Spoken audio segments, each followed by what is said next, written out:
Well, good morning, everybody. Thanks for stopping in for Sunday school class.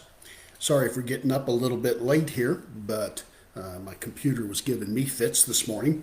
Sorry about the glitches in the worship service this morning. It's Facebook again. For some reason, Facebook likes to be making a bunch of changes for very early Sunday morning, which causes us all sorts of grief.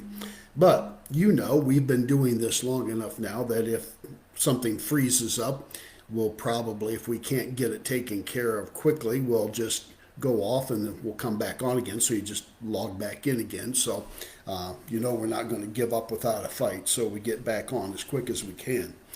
But here we are, and we are this first Sunday of January of 2021, making sense of the Bible. And Happy New Year, each and every one of you. Appreciate the fact that you've taken time to stop in now for Sunday school class. Hopefully you will. Let me get a little slurp of coffee here. Please notice University of Minnesota, Golden Gophers.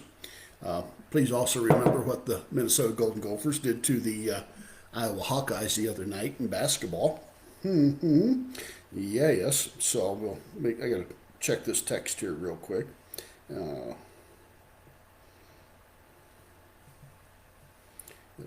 Turn that. Jonathan wants to know something.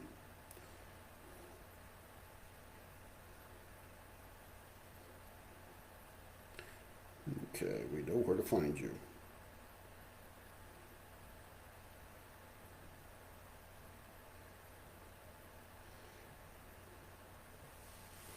All right. One of the great things about cell phones is that you're always in touch. The terrible thing about cell phones is you're always in touch. I'm going to turn on a light here. I'm in the kitchen of the parsonage. I forgot to turn the lights on, so it may seem like a little dark to you, but that's the reason why. So let's get a little light on the subject. And there we go. All right, now, making sense of the Bible. At least hopefully we're making some sense of the Bible. Boy, just felt service ran long. That was because of the computer problems. Again, I cannot thank enough the people that were involved in the 10,000 Time To campaign. And I cannot say enough about them. I know they had fun doing it. Normally if you think about doing a capital fund campaign, I've seen a few in my day. You don't think about them as being fun or enjoyable. The people that did this will tell you it's something that during this era of pandemic and COVID that they really needed to do. It really was helpful to them. It was fun. They enjoyed it. And I'm thinking about taking a license or a copyright or something like that out on Jolene Hornbuckle and the crew and trying to sell their techniques off to other churches. I think we would be able to make some money here if we did something like that. So my thanks to them and to all that they did and all that they've accomplished for the church. All right. The question now is asked. It's asked by children in terms of understanding the Bible, making sense of the Bible, is after what we've determined now with the creation story, with Genesis chapter 1 and 2. Just to rehearse, those are two separate creation stories. They're there for two separate reasons. They're told differently for two separate reasons. Genesis chapter 1 is grand and sweeping in its scope, in what it's trying to accomplish, what it's trying to communicate. It's a creed, it's a hymn. It is an act of praise to the glory of God and all that God has done. It is a spiritual description.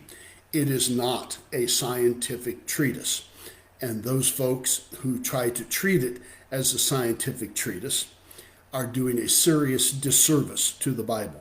I think they're their whole pericope is wrong. Their whole method of interpretation is wrong. You're trying to make the Bible say and be something it was never ever intended to be or say. Genesis chapter 2 is, again, also not a scientific statement. And you'll notice it's different from the story as it's told in Genesis chapter 1. But it is more of a statement of what is the nature of God, who is God, what is God like, and what is the nature of humanity, of people. It's our story, it's our struggle with being able to do right and wrong, being loyal and disloyal to God.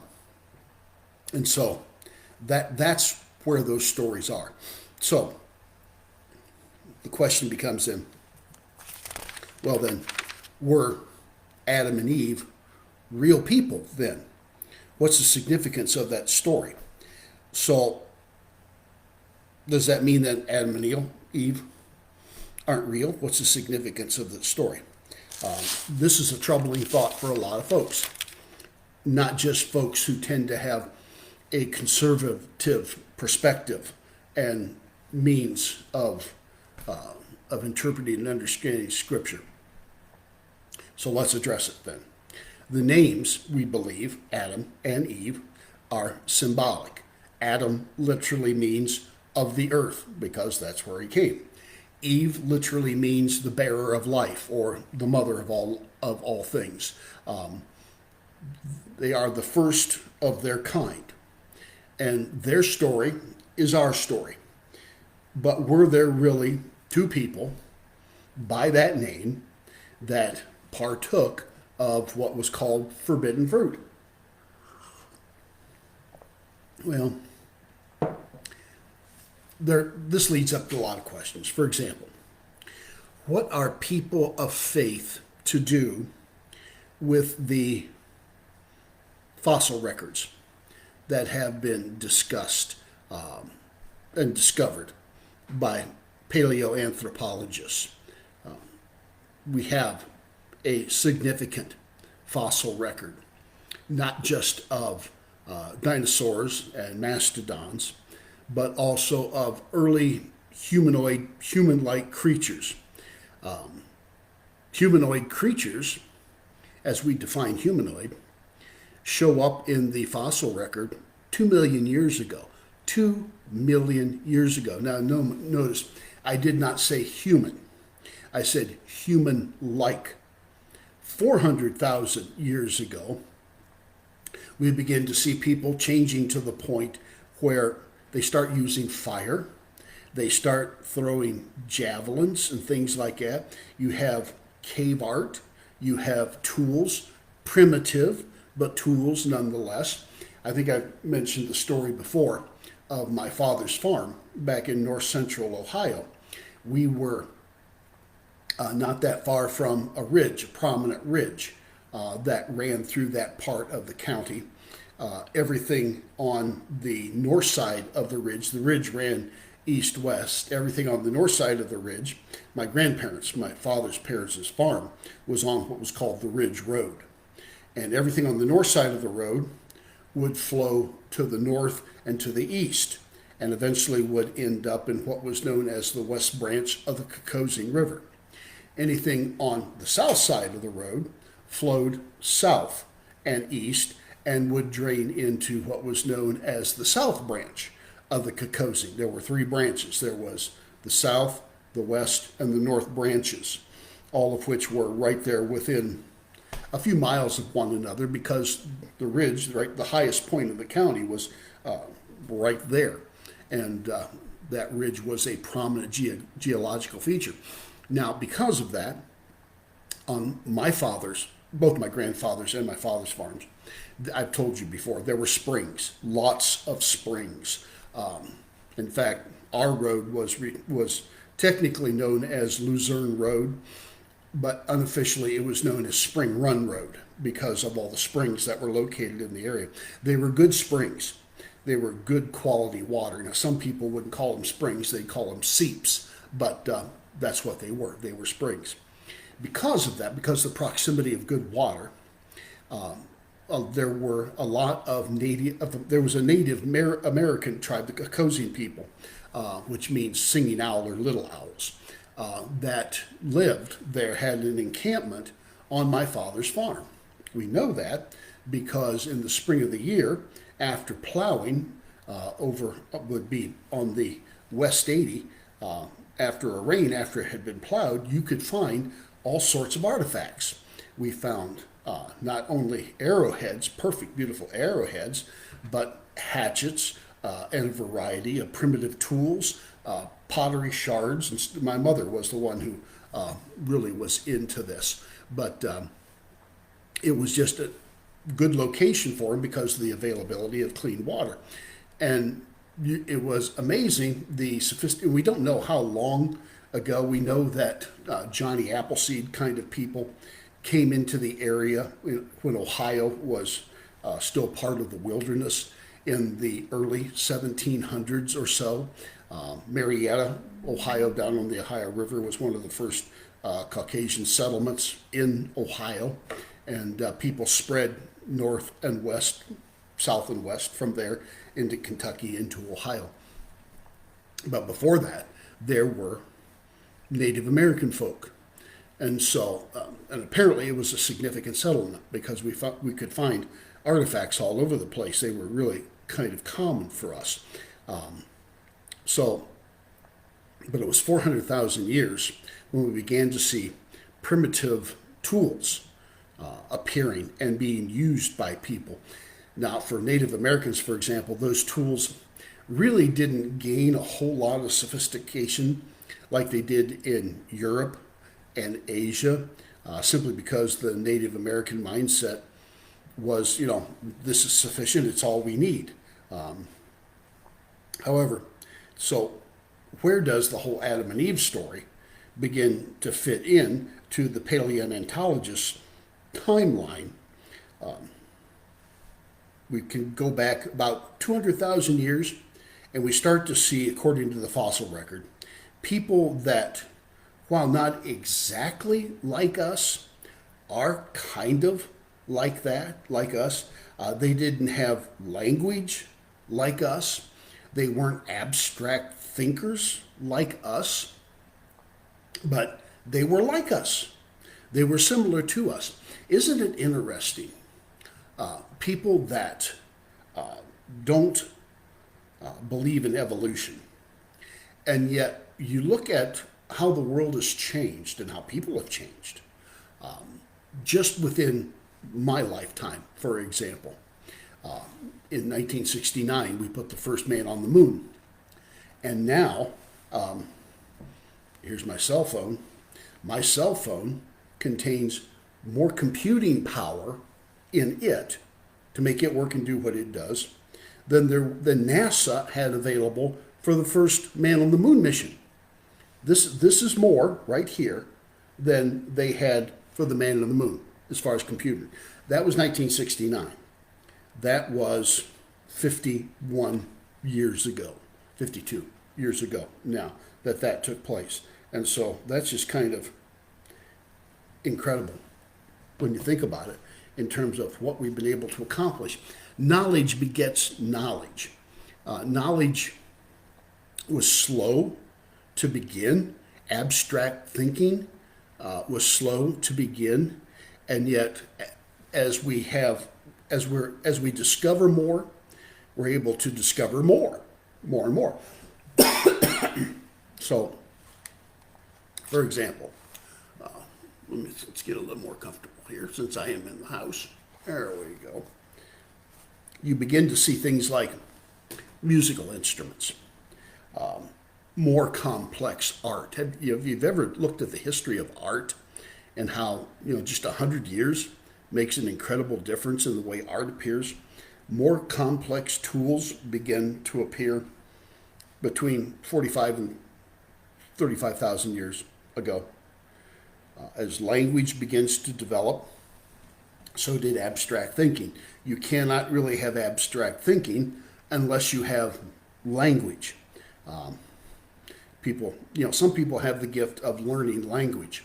Some people Europeans especially, are able to speak 3, for different languages. For them, it's out of necessity because the different countries of Europe all have, Germans speak German, the French speak French, Dutch speak Dutch, Italians speak Italian. They're all different. They're related, but they're different. Some people have the gift of being able to understand language. Other people, like me, are lucky that they have any kind of a understanding of English, one language, let alone something else. But I do know that the understanding of the development of language, both spoken and written, is directly related to abstract thinking.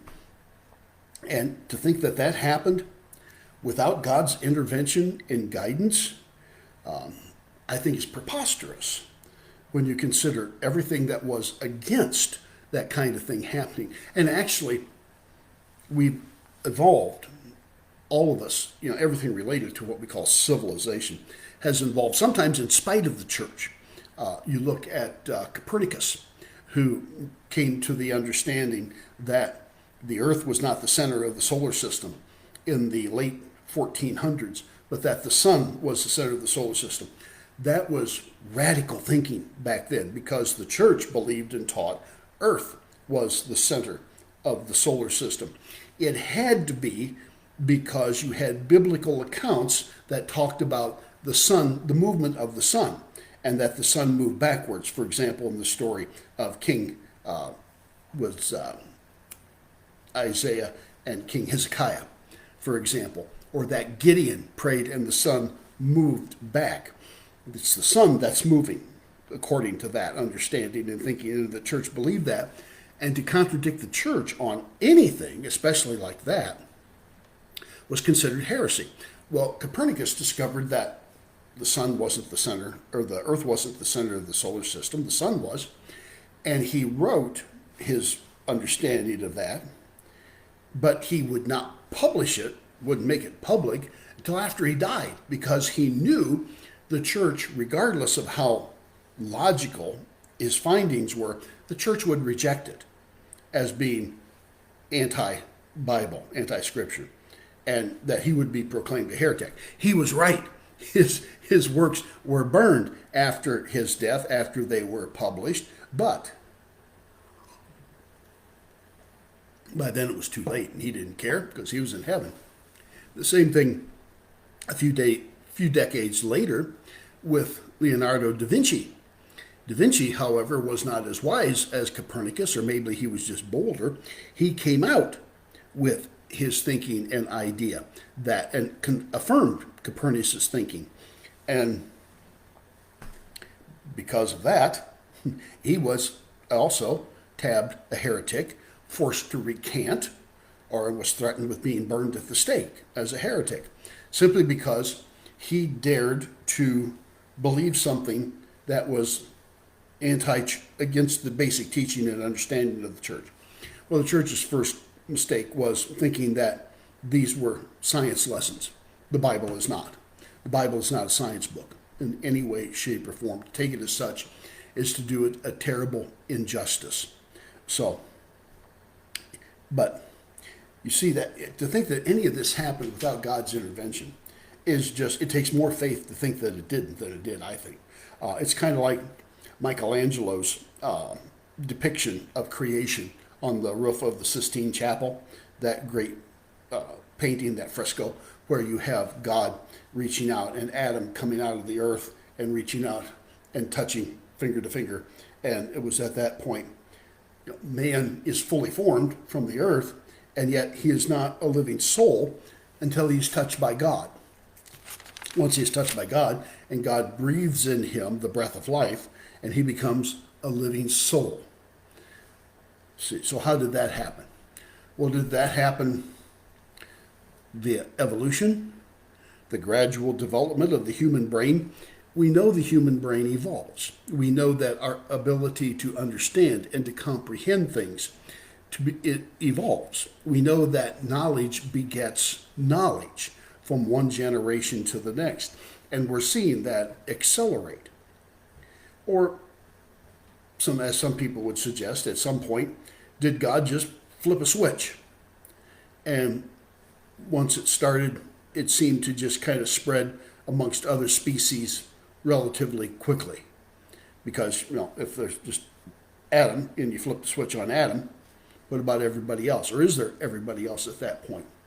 At what point, once humanity began to evolve, develop, at what point, when we began to reason, we began to love, we began to speak, at what point did we begin to wrestle with the ideas of morality? What's right? What's wrong? The forbidden fruit, which resulted in the alienation from God, the pain, the shame, so that, when did that happen? So we could what? So we couldn't use. So why couldn't we use symbolic names for that, for Adam and Eve? Was it interaction that unlocked the ability to learn, or was it a switch being switched, a switch being flipped, a switch being flipped? Excuse me, I got my Mergewicks there. So, 35 to 45,000 years ago, humans, we know, according to the fossil record, humans took a leap forward, and they began to develop attributes we consider today to be essential for what we would call a civilized society. We have the rule of law, we have morals, we have a sense of right and wrong. That's one of the problems that's going on in American society right now. We're seeking to change the rule of law, our understanding of law. We're trying to change the rules in the middle of the game. That don't work too well, and so we're having all sorts of a problem with it. So learning builds upon learning. We don't just jump from Da Vinci's drawings. Da Vinci was a Renaissance man. He drew pictures of flying machines, for example. But we don't jump from pictures of flying machines, and he made wings and tried to do the Icarus thing and fly. We don't go from that to putting people on the moon the next day.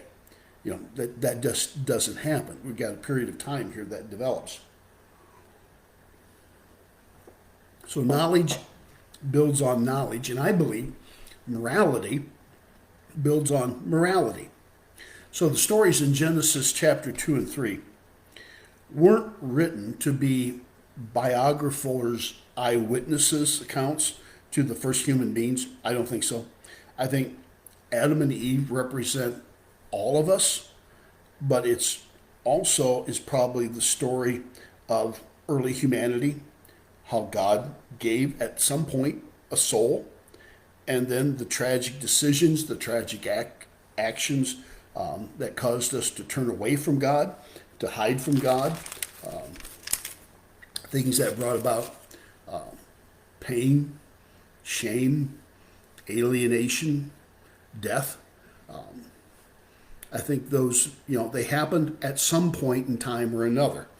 But were the story of Adam and Eve, are those meant to be biographical stories? No, I don't think so. They are symbolic. They represent actions that did happen over a period of time, but they're being written so that anybody can understand it and see that that's our story. Now, talking about questions that kids ask, that leads to another one. The idea, going to the story of Noah's Ark then. We've got Adam and Eve, now we go to Noah. Noah built an ark. Were there dinosaurs on the ark then? Kids like that. Kids are into dinosaurs, and we've got the whole Jurassic Park thing bringing up dinosaurs to us again. Were there really dinosaurs then on the ark? How did that all work out? If you saw the movie that was made here not too many years ago, Russell Crowe played Noah, the story of Noah and the ark. There were unicorns on the ark, but they got killed off. And that's why there are no unicorns to this very day. That's not according to how it happened to the Irish Rovers in their song, but because the unicorns were out playing in the rain, they wouldn't come into the ark. But I won't sing that song for you, but you know it.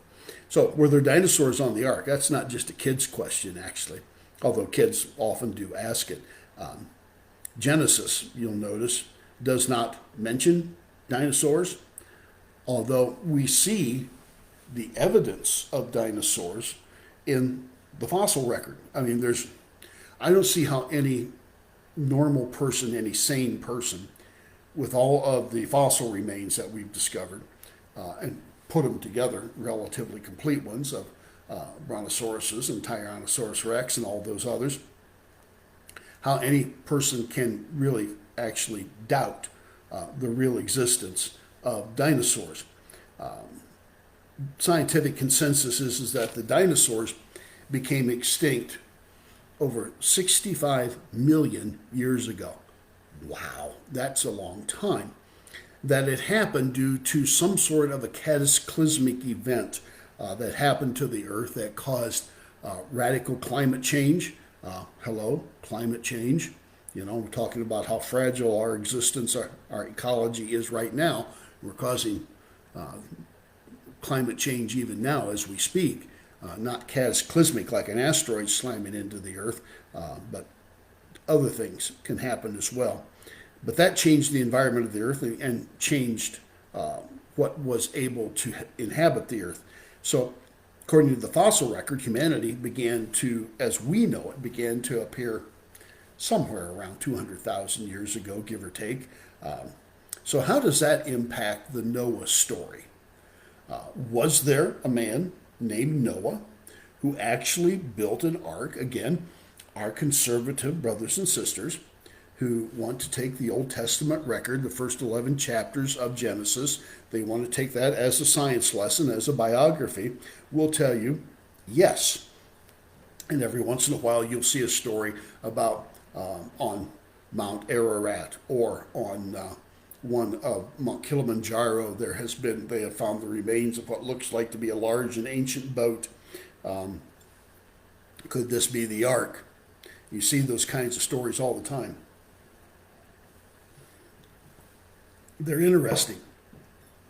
But it raises the question, was there actually a worldwide universal flood? And how do you explain the morality of a God who would do that kind of a thing? The story, when you look at it, of Noah sounds extremely harsh. How do we explain the fact that most civilizations that have any kind of a ancient record or history of themselves, most of them have some kind of a story of a worldwide flood and of a large boat in the Philippines. It was a large canoe that was used to save a remnant of civilization. One of the oldest writings that we have is called the Epic of Gilgamesh, which is Assyrian, basically. And that is the story of Gilgamesh and how Gilgamesh survived a catastrophic worldwide flood. That's a part of the history of many different civilizations. So how do you explain that? Well, let's recall the story of Noah. It appears in Genesis chapter 6 through 9, and we're told humanity had become evil, that the world was filled with violence. Verse 6 says, the Lord was sorry that he had made humanity, and his heart was grieved. Now, we can understand that, I think. If someone close to us commits an act of violence, whether it's against us or somebody else, we're saddened by the pain that causes and the turmoil that's going to create in that person's life. So that's the backstory for the universal flood. Now again, I don't think the Noah story is intended to teach us ancient history. I think its intent is to teach us about God and to teach us about ourselves. But I do believe that the story is anchored in history, because massive flooding was very likely at the end of the very last ice age, and the scroungings and gougings of that ice age and that ice sheet we can still find in this area yet to this day. You could, when I served up in northeastern Iowa, southeastern Minnesota, you could see it very, very plainly. Caves and springs and the ruggedness of the terrain and everything else. As the glacial sheet receded, that for that last time, massive flooding was very, very likely at the end of the last ice age. The Midwest, as we understand it, Nebraska, Kansas, the Dakotas, was likely an inland shallow sea, for all we know. Such massive floodings are thought to have created the Grand Canyon and the Columbia River Gorge. You want to see something magnificent along with the Grand Canyon. The Columbia River Gorge does not get the props and the attention that the Grand Canyon gets, but it's just as magnificent. So these last floods are thought to have occurred somewhere around 15 to 10,000 BC. That's about when we think that last glacier receded. And it would explain why this is a story that is shared by many ancient cultures. Now, some people will say that it's easier to accept Noah's story on face value than to go with what I'm suggesting here as part of being more regional flooding. But it begs the question then, is Noah's story true or not? If it's true, is it all true? Is it partially true? Or how can you tell? Did it happen the way that Genesis tells it? My response to that is, well, sort of. Did Noah bring a pair of each animal aboard a large boat? I don't think so. Did water cover the face of the earth up to the point where it was 20 feet deep over the highest of the Himalayas? I don't think so. Were there massive floods recent enough that they are remembered by antiquity and that they were devastating enough to cause great havoc and to change the landscape? Did someone build a boat to try and survive the breaking of glacial ice dams and the flooding that would result? Maybe, quite likely. Did God destroy all life on earth except those on Noah's Ark 4,300 years ago, as our conservative brothers and sisters would tell us? I don't think so. So then, is this story true, the Noah story true? In a very important sense, I believe, yes, it is. Because the story teaches us some really profound truths here. The point is not, it's not trying to record ancient history, okay? Again, this is not a history book. Paul, the Apostle Paul, in 1 Corinthians chapter 10, in verse 11, and he's speaking about other Old Testament stories at this point in time, says this, and I'm quoting him. He said, "These things happened to them to serve as an example, and they were written to instruct us on whom the end of the ages have come."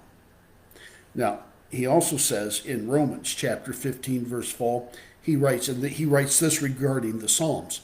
He says, "For whatever was written in former days was written for our instruction, so that by steadfastness and by encouragement of the Scriptures, we might have hope."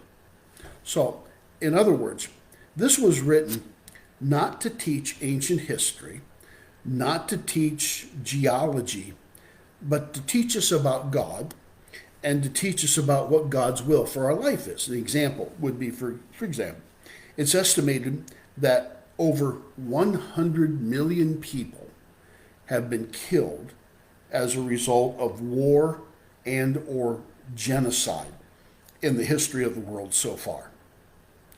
Now, that is a whole awful lot of people. War is costly. You don't make the machines of war without having to sacrifice something in terms of other aspects of civilization, such as schools and hospitals and things like that. So was what was written in Noah's story trying to make that point, talking about the costliness of war, the costliness of violence. We also see Noah as an example of how to live. Noah is described to us as a righteous man who was blameless and he walked with God. Remember, different people are described that way in the Old Testament. Job is described that way. Different of the patriarchs in the listing of the first couple of chapters of Genesis. Enoch is described that way, as righteous and walking blameless before God. Noah did everything that God commanded him to do. Noah listened to God, he obeyed what God told him to do, and he was spared as a result of his obedience. The ark was meant not only to save people also, but it's also intended to save animals. In other words, God cares about all of his creation, not just humanity, but animals as well. So there's a lot of truth there in the Noah story. But it has very little to do with the size of the ark, the number of animals, or the depth of the water of the flood, or the extent of the flooding. Again, I believe it's another archetypical story that reveals who God is and who God is calling us to be as his people. Now, I think that is true of most of the stories that we find in Genesis chapter 1 through 11. That's the primordial history story section of Genesis before it focuses in on the story of Israel going to Abraham. They are not intended to teach ancient history. They're intended to teach us about the human condition and about who God has created us to be and what our relationship with him is supposed to be like. So as I read them, I am looking for the truth and the principles that God wants me to see in them. I am not suggesting that the Old Testament is lacking in historical accuracy. The stories of Israel, for example, after we get into Abraham's story, and God's dealing with them, I believe are accurate. I don't mean to diminish that at all. But the point of the ancient stories in the first 11 chapters of Genesis is to teach us about God, to teach us about ourselves, and it's done so in a way that even a child can understand. And it's also to teach us what is God's will for our lives. So we need to read them and understand them that kind of way. Again, that goes back to Romans chapter 15, verse 4, when Paul says, "For whatever was written in the former days was written for our instruction, so that by steadfastness and by the encouragement of the scriptures, we might have hope." And that's the important thing, so that we might be the people of hope. So that's my take on the first 11 chapters of the book of Genesis. They are archetypical stories, and they are not historical accounts. They are not biographical accounts. They are hymns, they are creeds, they are archetypical stories, and we're to look for the truth that is there in them for us. So that's as far as I think we're going to go today. So thanks for stopping in for Sunday school class today. Just as a reminder, when we have problems, when the Facebook live stream for worship service freezes up, all of a sudden we've got a problem, log off, log back on again after a minute or so and pick things back up. We have our people are dutiful and work hard to try and get things figured out when we have problems. 99.9% of the time it's Facebook having a problem, or having downloaded something, or for some reason our bandwidth on our internet is acting up and it's not that wide on that particular day. So be patient with us. It's not a professional production. Our people are doing the best they can, and I appreciate them. I hope you do too. So have a great and blessed rest of your Sunday. Have a good Sabbath. May the Lord bless you real good.